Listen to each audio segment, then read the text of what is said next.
নিশ্চয়ই আমি একটা জবাবদিহিতার মধ্যে কিন্তু কথা বলতে আসছি। আপনি তাইলে ভালো রাজনীতি করতে পারতেছেন না। নব্য বিএনপি 2 বছর টকশো করছে, তারপরে রাস্তাঘাটে বা এখন ফেসবুকে এখানে ওখানে বিএনপি কে খুব তেল দিচ্ছে। এটা দেখি ধুমাধুম প্রধানমন্ত্রীর ডান হাত বাম হাত হয়ে যাচ্ছে।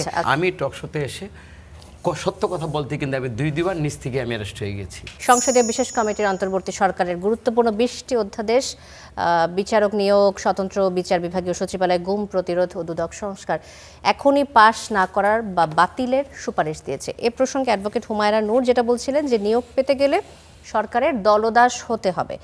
আবার কিছুক্ষণ আগেই হাসনাত কাইয়ুম যে কথাটা বলছিলেন যে নিরঙ্কুশ সংখ্যা গরিষ্ঠতার এক কুপ্রভাব আমরা লক্ষ্য করছি এই সরকারে। এখন এই যে বিশেষ কমিটি সুপ্রিম কোর্ট সচিবালয় ও বিচার নিয়োগের মতো মৌলিক সংস্কারের অধ্যাদেশগুলো রহিত করার সুপারিশ দিয়েছে, বিএনপি আসলে কতটা স্বাধীনতা নিশ্চিত করছে? আর এই দাবিগুলো কি, এই অধ্যাদেশগুলো কি যৌক্তিক ছিল না? আমার শ্রদ্ধেয় হাসনাত কাইয়ুম ভাই এবং হুমায়রা আপাকে সামনে রেখেই আমি বলি, দুজনের দুটো প্রসঙ্গ। সেটা হলো হাসনাত কাইয়ুম যেটা বলতেছিলেন যে আমরা সংখ্যাগরিষ্ঠতার জুড়ে আমরা প্রভাবিত যদি হতাম তাহলে তো আমার ভিতরে একটা ভাব থাকতো, আমি তো আজকে এখানে আসছি, নিশ্চয়ই আমি একটা জবাবদিহিতার মধ্যে কিন্তু কথা বলতে আসছি। আপনি তাইলে ভালো রাজনীতি করতে পারতেছেন না। না, আমি ভালো কি মানে খারাপ রাজনীতি করতেছি বা বাস্তবতার সাথে আমি খাপ খাইতে পারতেছি কিনা সেটা আমি জানি না, কিন্তু আমি বিবেকের ভালো রাজনীতি করলে কি করতে হবে? এই দলদাস হইতে হবে। আচ্ছা, মানে দলের কাছের হইতে হলে তো দলদাস না, তাহলে কি জাতীয়তাবাদী দল সেখানে দলদাস তৈরি করে না স্বাধীন চেতা সংগ্রামী মনোভাবের মানুষকে তৈরি আমি তো করে? দেখছি যারা আপনার মতো, আপনি এইখানে কথা বলার আমি আপনাকে এইভাবে বিরক্ত করলাম।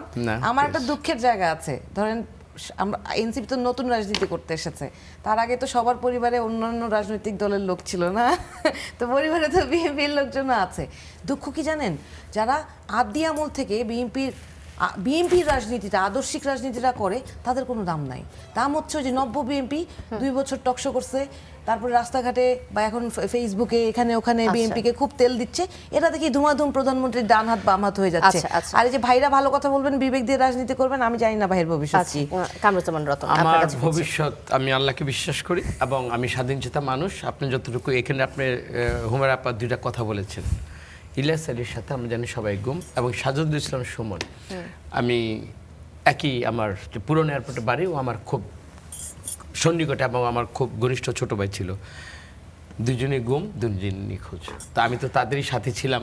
আল্লাহ আমাকে হয়তো হায়াতের মধ্যে বরকত দিছে, এই জন্য আমি হয়তো এখানে দাঁড়িয়ে কথা বলছি।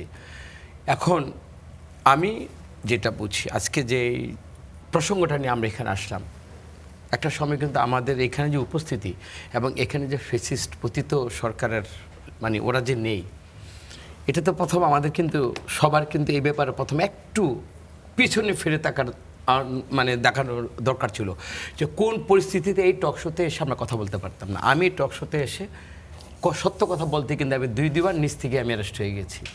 তো আজকে তো প্রথম স্বাধীন হলাম যে আমি এখানে কথা বলতে পারছি, আমি সংসদ সদস্য হিসাবে আমার জনগণের ভোটে আমি নির্বাচিত হয়েছি। আজকে আমি সবচেয়ে খুশি হতাম এই যে হাসনাত কাইয়ুমরা যদি আজকে পার্লামেন্টে আসতো।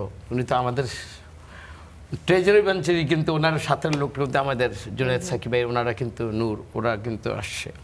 এখন দেখেন আজকের যে প্রসঙ্গটা আসছে, আমরা যদি একই জায়গায় থাকতাম এবং আজকে দেখেন সংস্কার না সংশোধন, একটা বাংলা আবিধানিক অর্থের কিন্তু সংস্কার সংশোধন একেবারে কিন্তু পাশাপাশি আমি মনে করি ওয়ার্ডটা, কিন্তু এখানে ফারাকটা যেই পর্যায়ে যাচ্ছে আমি মনে করি, বা মানুষকে এখন যেভাবে ধরুন টকশোতে যে আলোচনার মধ্যে প্রথমেই কেন্দ্রবিন্দু যে এটা নিয়ে রাজপথে গড়াবে কিনা।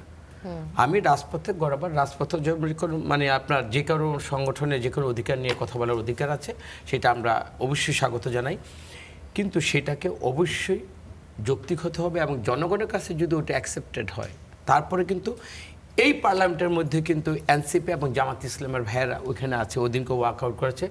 এগুলো কিন্তু সব গণতান্ত্রিক সংস্কারের মধ্যে বা মানে গণতান্ত্রিক যে একটা শিষ্টাচার এটার মধ্যে কিন্তু পড়ে। কিন্তু আমার মনে হয় যে আপনি বলতে 20টা না, বিএনপি যেসব অধ্যাদেশ বাতিল করার প্রস্তাব করেছে সেখানে 10টা, আমরা ইতিমধ্যে আমরা জেনেছি যে 10টা কী কী। সেখানে যেটা গণভোট মানে গণভোট অধ্যাদেশ, জাতীয় মানবাধিকার কমিশন অধ্যাদেশ, গুম প্রতিরোধ এবং প্রতিকার অধ্যাদেশ, পুলিশ কমিশন, সুপ্রিম কোর্ট সচিবালয় অধ্যাদেশ, দুর্নীতি দমন, সুপ্রিম কোর্টের বিচারক নিয়োগ অধ্যাদেশ, তথ্য অধিকার এবং মাইক্রো ফাইন্যান্স যে ব্যাংক অধ্যাদেশ এবং ব্যাংক রেগুলেশন অধ্যাদেশ, এগুলো কিন্তু আমাদেরকে প্রতিটি দাবির প্রতি কিন্তু আমরা সবাই কিন্তু একমত ছিলাম এবং এই কারণেই কিন্তু এই দাবিগুলো নিয়ে আমরা রাজপথে ছিলাম, আমরা সফল কাম হয়েছি। আমার মনে হয় সংখ্যাগরিষ্ঠতার জোরে নয়, এখানে অবশ্যই পার্লামেন্ট, এখানে ডিবেট হবে। আমার মনে হয় অতীতে আমরা দেখেছি, আমি একটা কথাই বলি, কোন সংখ্যাগরিষ্ঠ যদি শুধু সংবিধানের কথা, সংবিধান মানুষের জন্যই তো, আমার মনে হয় না ওই দিকে জাতীয়তাবাদী দল এবং আমার বিশেষ করে বাস্তবতার নিরিখে আমাদের বাংলাদেশের যে মহামান্য আমাদের যে মাননীয় প্রধানমন্ত্রী, আমার মনে হয় উনি বাস্তবতার নিরিখে যেটা ওনার প্রতিশ্রুতি ছিল এবং যেটা জনগণের কাছে প্রত্যাশা, এর বাইরে উনি কখনো যাবেন না। তবে ওনাকে প্রথমে কিন্তু চিহ্নিত করা হচ্ছে জাতীয় দলকে, তারা গণভোট মানে না, তারা মানে কথা দিয়ে কথা রাখে না। আচ্ছা, এই কথাটা কেন আসছে?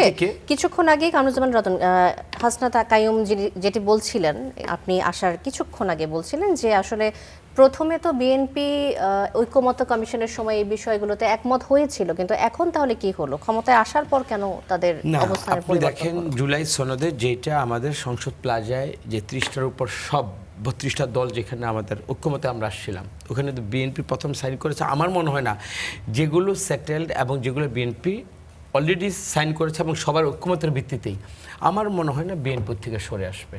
এটা আমার ব্যক্তিগত বিশ্বাস। আর এটা নিয়ে যারা এক্সপার্টিস, যারা আলোচনা করছে, এবং এটা নিয়ে আমাদের মাননীয় প্রধানমন্ত্রী উনি নিজে যেহেতু সচেতন, আমার মনে হয় উনি যেটা নেবেন বাংলাদেশের মানুষ, আমার মনে হয় যে ওনার যে কমিটমেন্ট বা আমার দলের যে স্ট্যান্ড, সেটা কখনোই দল থেকে বা কমিটমেন্ট থেকে যেটা জনকল্যাণমুখী, সেটা থেকে উনি কখনোই সরে আসবেন না।